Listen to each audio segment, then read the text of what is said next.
என்னுடைய வார்த்தை. ஓகே, எல்லாருக்கும் வணக்கம். ரொம்ப சந்தோஷமா இருக்கு இந்த மேடையில் வந்து நான் இங்கே நிற்கிறது.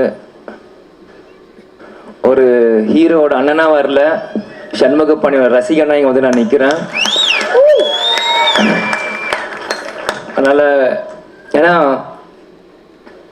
ஷம்முவை பற்றி சொல்லணுன்னா 2012 நடிச்சிட்டு இருக்காப்புல. ஸோ 2012 இன்னைக்கு நீங்கள் பார்த்தீங்கன்னா கிட்டத்தட்ட ஒரு 13 வருஷம் ஜேர்னி ஷம்முக்கு. இந்த 13 வருஷம் ஜேர்னியில் வந்து நிறைய விஷயம் எங்களுக்கு வந்து லைஃப்பில் கற்றுக் கொடுத்துருக்காங்க. இந்த 13 வருஷத்துல நம்ம எத்தனையோ ஹீரோ வேணா பார்த்துருக்கலாம், எத்தனையோ படம் பண்ணியிருக்கலாம். ஆனால் இது ஷம்முவோட 4வது படம் தான். ஏன் இப்படின்னா, நடுவில் அவங்க எல்லாருக்கும் தெரியும் அப்பா கொஞ்சம் உடல்நிலை சரியில்லாதப்போ அப்போ சகாப்தம் ஷம்மு பண்ணான். அப்புறம் மற்ற படங்கள் வரும்போது எனக்கு படம்லாம் வேணாம், நான் அப்பாவோட இருந்து ஃபுல்லாக அவர் எப்படியாச்சும் குணப்படுத்திட்டு இந்த தமிழ்நாட்டு மக்கள் கொண்டு வரணும் அப்படின்ட்டு முழுமையாக ஷம்மு வீட்டிலே இருந்து அப்பாவை பார்த்துக்கினாப்புல. அப்போ தான் கேப்டன் வந்து பாலிடிக்ஸ்குள்ளே நீங்கள் வரணுன்ட்டு அப்போ என்னைய புஷ் பண்ணி அமிச்சார். அது ஒரு பக்கம் இருந்தாலும் ஏன் இதை சொல்கிறேன்னா, இந்த படம் இன்னைக்கு வந்து ஆரம்பிச்ச நாள்ல இருந்து முடிகிற நாள் வரைக்கும் எந்த இடத்துலையுமே ஒரு லேக்கே இல்லாமல் ஒரு ஃபாஸ்ட் மூமெண்ட்டாக தான் இந்த படம் போயிருக்கு. ஏன் இது 13 வருஷம் இது சொல்கிறேன்னா, அவன் ஷம்மு நடித்த படங்கள் முன்னாடி 2 படம் இருந்தாலும் பல படங்கள் அனௌன்ஸ்மெண்ட் வந்தும் எதுவுமே ஷம்முக்கு வந்து சரியாக லான்ச் ஆகலை, சரியான இது டைமிங் வரல. ஸோ அப்போ எவ்வளவோ ஃபீல் பண்ணாலுமே அவன் வந்து தைரியமாக நின்னான் கடைசி வரைக்கும். இல்லை, நான் வருவேன், நான் ஜெயிப்பேன், நான் கேப்டன் பையன், என்னால் முடியும் அப்படின்னு. இந்த 13 வருஷமும் எத்தனையோ பேர் அவங்க கூட நடிகர்கள், அவன் ஃப்ரெண்ட்ஸ் எத்தனையோ பேர் வந்தாலும் அந்த பேஷன்ஸ் அவனுக்கு இருந்தது. இந்த நேரத்தில் நான் வந்து முகேஷ் பிரதருக்கும் ஸ்டார் சினிமாஸ்க்கும் நான் நன்றி சொல்கிறேன். ஏன்னா நான் ஸ்டாப்பாக ஒரு ப்ராஜெக்ட் ஆன் பண்ணால் இப்போ இருக்கிற ஒரு சினாரியில் எல்லா படமுமே இன்னைக்கு வந்து கஷ்டப்படுற நேரத்தில் இந்த படத்தை வந்து கேப்டனுக்கு ஒரு ஷம்முக்கு வந்து கண்டிப்பாக ஒரு பெரிய லான்ச்சாக இருக்கணும் இந்த ப்ராஜெக்ட் எடுத்து Day 1 இது வரைக்கும் அவர் பண்ணியிருக்காரு. அதனால ஃபர்ஸ்ட் என்னோட வாழ்த்துக்களும் நன்றிகளும் முகேஷ் சார் அவருக்கு நான் இந்த இடத்துல நான் சொல்லிக்கிறேன். பிறகு இந்த படம் அனௌன்ஸ்மெண்ட் வந்தோடனே நான் ஃபர்ஸ்ட் ஷம்மு வந்து முகேஷ் வந்து ஷம்முகிட்ட சொன்ன வந்து அடுத்த படம் இந்த மாதிரி பொன்ராம் சார் பண்ணுறாரு, அவர் தான் வந்து இன்ட்ரெஸ்டாக இருக்கார் ஷம்முக்கு பண்ணோன்னே எனக்கு ரொம்ப ஹாப்பி. ஏன்னா நம்ம எல்லாருமே அந்த டைமில் வந்து சிவகார்த்திகேயன் நடிக்கிறப்போ நாங்களாம் காலேஜ் படிக்கிறப்போ நாங்களாம் அப்போ போயிட்டு இருப்போம் படத்தை பார்க்கும்போது பொன்ராம் சார் பார்க்குறப்போ எனக்கு சந்தோஷம். சரி, ஷம்முக்கு வந்து ஒரு ரெப்யூட்டட் டைரக்டர் வராங்க, ஒரு நல்ல கதை வருது, வரும்போது ரொம்ப ஹாப்பி. ஸோ கண்ணை மூடிட்டு பண்ணு இந்த சப்ஜெக்டை அப்படின்னு நான் ஃபர்ஸ்ட் ஷம்முகிட்ட சொன்னேன். அப்புறம் நெக்ஸ்ட் யார் நடிக்கிறாரு அப்படின்னா பொன்ராம் சார் சொல்லிட்டாரு, இந்த மாதிரி கண்டிப்பா சரத்குமார் சார் இருக்கணும் அப்படின்னு கண்டிப்பா சொன்னார். ஸோ சரத்குமார் சார் வந்தோடனே இன்னொரு செரி அந்த கேக் மாதிரி இன்னொரு க்ளோரி ஆட் ஆச்சு அவர் உள்ள வந்தோடனே. ஏன்னா ஆரம்பத்துல இருந்து புலன் விசாரணை டைம்ல இருந்து கேப்டனும் சரி சரத்குமார் சார் ஒன்னாவே நம்ம வந்து தமிழ் சினிமால பார்த்துட்டே இருக்கும்போது இன்னைக்கு அப்பா இல்லாத நேரத்தில் ஷம்மு ஒரு அடுத்த ஒரு மைல் ஸ்டோன் எடுத்து வைக்கும்போது கூட சரத்குமார் சாரும் திரும்பியும் ஒரு சப்போர்ட்டா நிற்கும் போது இது வந்து சம்திங் இஸ் கனெக்டிங் வரும்போது நம்ம பாசிட்டிவா ஒரு விஷயமா தான் எடுக்கணும்.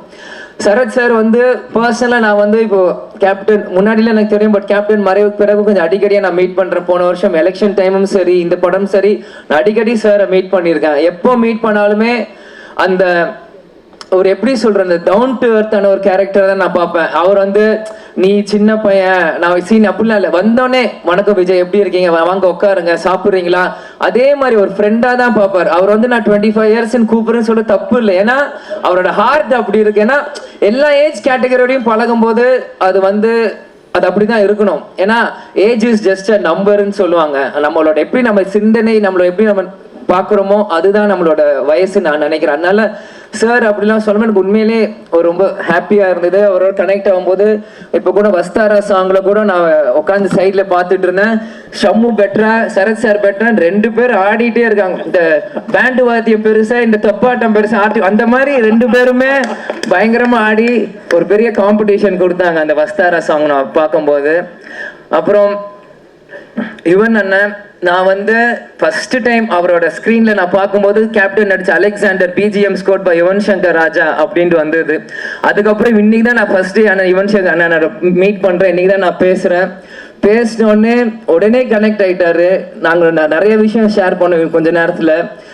எல்லார் மாதிரியும் சின்ன வயசுல இருந்து ஸ்கூல் டைம்ல இருந்து அவர் சாங் கேட்கறதுல இருந்து அவர் வந்து மியூசிக்கால கனெக்ட் ஆனார். ஏன்னா கேப்டன் வந்து ஃபர்ஸ்ட் சகாப்தம் படம் சொல்லும் போது என்ன சொன்னாருன்னா, ஃபர்ஸ்ட் படம் ஷம்மு நடிச்சாருன்னா அது இளையராஜா சார் ஃபேமிலியில இருந்தா ஒருத்தர் வாசிக்கணும் அப்படின்னு சொன்னாங்க. ஸோ அந்த மாதிரி சகாப்தம் பார்த்தீங்கன்னா நீ கார்த்திக் ராஜா சார் வாசிச்சார். செகண்ட் படம் ஷம்முக்கு கொம்பு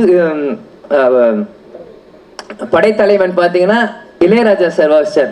இப்போ மூணாவது கொம்பு சி பார்த்தீங்கன்னா யுவன் சங்கர் ராஜா சார் வாசிக்கிறார். ஸோ கேப்டன் நினைச்ச ஆசை ஃபர்ஸ்ட் 3 படத்துல ஷம்முக்கு நடந்துருச்சு. ராஜா சார் ஃபேமிலியில இருந்தான் ஃபர்ஸ்ட் 3 படமே இசை அமைக்கணும் அப்படின்னு 3மே வந்துருச்சு. அதனால அது உண்மையிலேயே ஏன்னா அவங்க பவதரணி அவங்க கூட சகாப்தத்துல பாடி இருக்காங்க.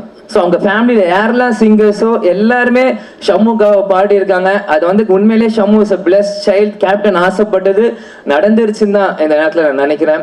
ஸோ இந்த படம் அதே மாதிரி பாலு சார் கேமராமேன் பிதாமகன் டைம்ல இருந்து ஏன்னா நான் எப்பயுமே சின்ன வயசுல அப்பா எனக்கு சொல்லி கொடுத்துருப்பார், நீ படம் வெறும் ஹீரோ ஹீரோயின் மட்டும் நீ பார்க்க கூடாது, ஸ்கிரீன் கார்டு போடும்போது எல்லார் பேரும் நீ படிக்கணும், அந்த லைட் மேன் யாரு எல்லாருமே நீ படிக்கணும். ஏன்னா எல்லாருமே ஒரு படத்துக்கு ஒரு எஃபர்ட் போட்டு தான் ஒரு படத்தை உருவாக்கியிருக்காங்க, எல்லாருமே நீ பார்க்கணும் அப்படின்பார்.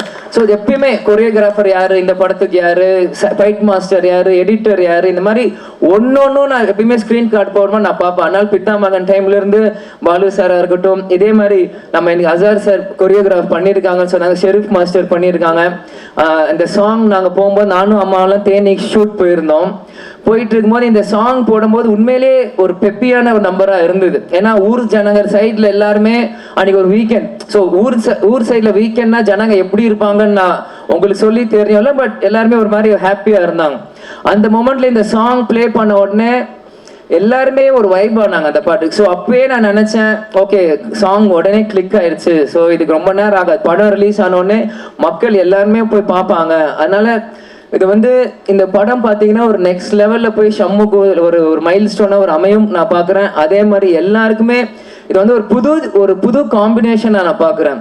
ஏன்னா எல்லாருமே அவங்க இடத்துல பெரிய ஒரு விஷயம், ஆனால் இன்னைக்கு எல்லாருமே ஒரு அப்கமிங் ஹீரோக்காவும் சேரும் போது ஒரு புது விஷயமா நான் பார்க்குறேன். ஏன்னா எல்லாருமே ஒரு பெரிய விஷயத்துக்கு பின்னாடி போவாங்க, ஆனால் இந்த எல்லாருமே ஒரு புது விஷயத்துக்காக பின்னாடி இங்கே வந்திருக்கிறதுனால கண்டிப்பாக கொம்பு சிவி வந்து ஒரு மிகப்பெரிய ஒரு கால கொம்பு சீவி இறங்குற மாதிரி தான் டிசம்பர் 19 வரும் அப்படின்னு நான் நம்புறேன். இந்த இதுல நிச்சயமா சீரி பாஞ்சு வரப்போகுது. அண்ட் நீங்க பேசும்போது அம்மா கண்ணில் ஒரு 2 துளி நீர் வந்துச்சு. அதுதான் அந்த உண்மையான பாசம். உங்களை பார்த்து அவங்க மகிழக்கூடிய இடத்துல நீங்க 2 பேரும் இன்னும் உங்களை நிறைய பெருமைப்படுத்த காத்துட்டு இருக்கீங்க, நம்புறோம், வாழ்த்துறோம். ஸோ கேப்டன் அவர்களுடைய ஆசையோட அது தொடர்ந்து நடக்கணும்னு நினைக்கிறோம். ஸோ உணர்வுபூர்வமா அந்த மேடை தொடர்ந்து இயங்கிக்கிட்டே இருக்கு. அதுக்கு வந்து உங்களுக்குள்ள இருக்க உண்மை தான் அதற்கு காரணம். ரொம்ப நன்றி.